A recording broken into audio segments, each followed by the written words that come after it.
ನಮಸ್ಕಾರ, ನೀವು ನೋಡ್ತಾ ಇದ್ದೀರಾ ನ್ಯೂಸ್ ಫಸ್ಟ್. ನಾನು ವಿದ್ಯಶ್ರೀ. ಈ ಕ್ಷಣದ ಪ್ರಮುಖ ಸುದ್ದಿಗಳಿಂದ ನೋಡ್ತಾ ಹೋಗೋಣ. ಅದಕ್ಕೂ ಮೊದಲು ಹೆಡ್ಲೈನ್ಸ್. ಮಾಜಿ ಸಚಿವ ಗೋಪಾಲಯ್ಯಗೆ ಜೀವ ಬೆದರಿಕೆ. ಬಸವೇಶ್ವರ ನಗರ ಮಾಜಿ ಕಾರ್ಪೊರೇಟರ್ ಪದ್ಮರಾಜ್ನಿಂದ ಡೆತ್ ಥ್ರೆಟ್. ಕಾಮಾಕ್ಷಿಪಾಳ್ಯ ಠಾಣೆಯಲ್ಲಿ ದೂರು ದಾಖಲಿಸಿದ ಬಿಜೆಪಿ ನಾಯಕ. ರಾಜ್ಯಸಭಾ ಚುನಾವಣೆಗೆ ನಾಮಪತ್ರ ಸಲ್ಲಿಸೋಕೆ ನಾಳೆ ಕೊನೆಯ ದಿನ. ಕೋಟಾ ತಿಕ್ಕಾಟದ ಕಾರಣ ಅಂತಿಮವಾಗದ ಕಾಂಗ್ರೆಸ್ ಅಭ್ಯರ್ಥಿಗಳ ಹೆಸರು. ತಮ್ಮ ಆಪ್ತನಿಗೆ ಮತ್ತೆ ಅವಕಾಶ ಕಲ್ಪಿಸೋಕೆ ಮುಂದಾದ ಮಲ್ಲಿಕಾರ್ಜುನ ಖರ್ಗೆ.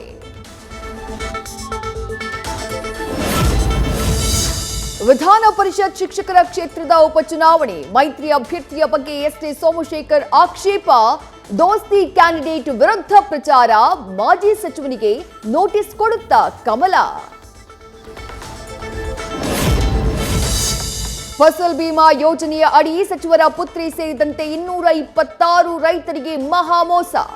ಎನ್ಎಸ್ ಬೋಸರಾಜು ಪುತ್ರಿ ಎನ್ ವಾಣಿಯವರ ಜಮೀನಿನ ಪಹಣಿಯು ದುರ್ಬಳಕೆ. 22 ಜನರ ವಿರುದ್ಧ ಮಾನ್ವಿ ಪೊಲೀಸ್ ಠಾಣೆಯಲ್ಲಿ ಪ್ರಕರಣ ದಾಖಲು. ಲೋಕಸಭೆ ಚುನಾವಣೆ ಹೊತ್ತಲ್ಲಿ ಬೆಳಗಾವಿ ವಿಭಜನೆಗೆ ಪ್ಲಾನ್. ಜಿಲ್ಲೆಯನ್ನ 3 ಭಾಗ ಮಾಡೋಕೆ ಮುಂದಾದ ಕಾಂಗ್ರೆಸ್ ಸರ್ಕಾರ. ಅಥಣಿ, ಬೈಲಹೊಂಗಲ, ಚಿಕ್ಕೋಡಿ ಜಿಲ್ಲೆ ಮಾಡೋಕೆ ಶಿಫಾರಸು.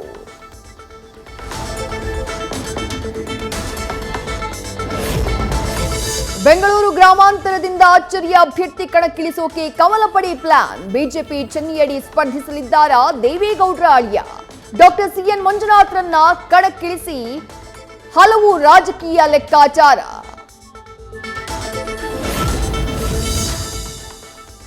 ಹಾಸನದ ನಂತರ ಮಂಡ್ಯ ಲೋಕ ಕಣಕ್ಕೆ ಮಾಜಿ ಪ್ರಧಾನಿ ಅಭ್ಯರ್ಥಿ ಆಯ್ಕೆಗೆ ಮೊದಲೇ ಮತದಾರರ ನಾಡಿ ಮಿಡಿತ ಅರಿಯೋಕೆ ದೇವೇಗೌಡರ ಮಂಡ್ಯ ಯಾತ್ರೆ.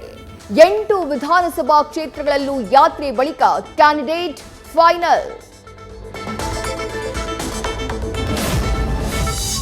ಪೊಲೀಸ್ ಪೇದೆ ಮೇಲೆ ಹಲ್ಲೆ ಪ್ರಕರಣ. ಜಾತಿ ನಿಂದನೆ ಕೇಸ್ ದಾಖಲಾಗ್ತಾ ಇದ್ದಂತೆ ಶಾಸಕಿ ಕರೆಮ್ಮ ನಾಯಕ್ ಪುತ್ರ ಪಿಎಸ್ ಸಹೋದರ ಸೇರಿ 8 ಮಂದಿ ನಾಪತ್ತೆ. ಆರೋಪಿಗಳಿಗಾಗಿ ಮುಂದುವರೆದ ಪೊಲೀಸರ ಶೋಧ.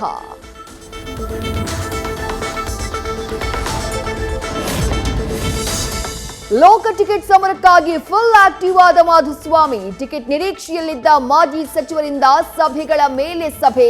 ರಾಜ್ಯ ಬಿಜೆಪಿ ಸ್ಥಿತಿ ಕಂಡು ಮಾಧುಸ್ವಾಮಿ ಬೇಸರ. ಕೇಂದ್ರದ ವಿರುದ್ಧ ರೈತರ ದೆಹಲಿ ಚಲೋ. ಪೊಲೀಸರು ತಡೆದ್ರು. ದೆಹಲಿಗೆ ನುಗ್ಗೋಕೆ ಸಜ್ಜಾಗಿರುವ ಪ್ರತಿಭಟನಾಕಾರರು. ದೆಹಲಿ ಸಂಪರ್ಕಿಸುವ ಎಲ್ಲ ಗಡಿಗಳಲ್ಲೂ ಭದ್ರತೆ ಇನ್ನಷ್ಟು ಹೆಚ್ಚಳ.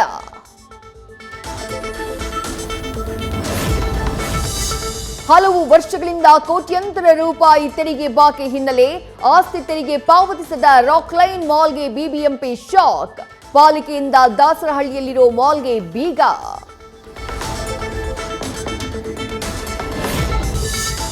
ಬೆಂಗಳೂರಿನಲ್ಲಿ ಆಟೋ ಚಾಲಕನಿಂದ ಗೂಂಡಾವರ್ತನೆ. ಎರ್ರಾಬಿರ್ರಿ ಆಟೋ ಚಲಾಯಿಸಿ ಕಾರ್ ಚಾಲಕನ ಜೊತೆ ಕಿರಿಕ್. ವಾಚ್ಯ ಶಬ್ದಗಳಿಂದ ನಿಂದಿಸಿದ ಡ್ರೈವರ್ ವಿರುದ್ಧ ಠಾಣೆಗೆ ದೂರು.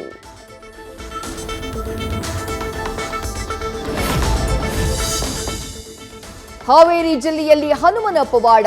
ಹೊಸ ಮಂದಿರ ನಿರ್ಮಾಣಕ್ಕೆ ಆಂಜನೇಯನಿಂದ ಹೂವಿನ ಪ್ರಸಾದ. ವಾಯುಪುತ್ರನ ಪವಾಡಕ್ಕೆ ಕೊರದ ಕೋಡಿಯಹಳ್ಳಿ ಗ್ರಾಮದ ಜನ ನಿಬ್ಬೆರಗು.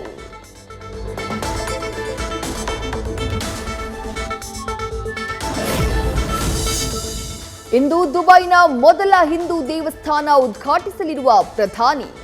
ಯುಎಇನಲ್ಲಿ ನಿರ್ಮಾಣವಾದ ಮೊದಲ ಕಲ್ಲಿನ ದೇವಸ್ಥಾನ ಲೋಕಾರ್ಪಣೆ. 700 ಕೋಟಿ ರೂಪಾಯಿ ವೆಚ್ಚದಲ್ಲಿ ತಲೆ ಎತ್ತಿದ 108 ಅಡಿ ಎತ್ತರದ ಸ್ವಾಮಿನಾರಾಯಣ ದೇವಾಲಯ. ಪ್ರಧಾನಿ ಮೋದಿ ದುಬೈ ಭೇಟಿ ಹಿನ್ನೆಲೆ ಭಾರತಕ್ಕೆ ಗೌರವ. ದುಬೈನ ಬುರ್ಜ್ ಖಲೀಫಾದಲ್ಲಿ ಮೂಡಿದ ತ್ರಿವರ್ಣ ಧ್ವಜ. ಗೌರವದ ಅತಿಥಿ ಹಾಗೆ ಭಾರತ ಗಣರಾಜ್ಯ ಎಂದು ದುಬೈನ ಕ್ರೌನ್ ಪ್ರಿನ್ಸ್ ಪೋಸ್ಟ್. ಇಂಡಿಗೋ ವಿಮಾನದಲ್ಲಿ ನೀಡಿದಂತಹ ಸ್ಯಾಂಡ್ವಿಚ್ನಲ್ಲಿ ಸ್ಕ್ರೂ ಪತ್ತೆ. ಸೋಷಿಯಲ್ ಮೀಡಿಯಾದಲ್ಲಿ ಸ್ಯಾಂಡ್ವಿಚ್ನಲ್ಲಿ ಸ್ಕ್ರೂ ಇರುವ ಚಿತ್ರಗಳ ಪೋಸ್ಟ್. ಪ್ರಯಾಣಿಕರಿಗೆ ಉಂಟಾದ ಅನಾನುಕೂಲತೆಗಾಗಿ ವಿಷಾದ ವ್ಯಕ್ತಪಡಿಸಿದ ವಿಮಾನಯಾನ ಸಂಸ್ಥೆ. ಮಾರ್ಟಿನ್ ಸಿನಿಮಾದ ಶೂಟಿಂಗ್ ಬಹುತೇಕ ಮುಕ್ತಾಯ. ಭರದಿಂದ ಸಾಗಿದ ಹಾಡಿನ ಚಿತ್ರೀಕರಣ. ಗೋವಾದಲ್ಲಿ ಸ್ಪೆಷಲ್ ಹಾಡೊಂದರ ಶೂಟಿಂಗ್.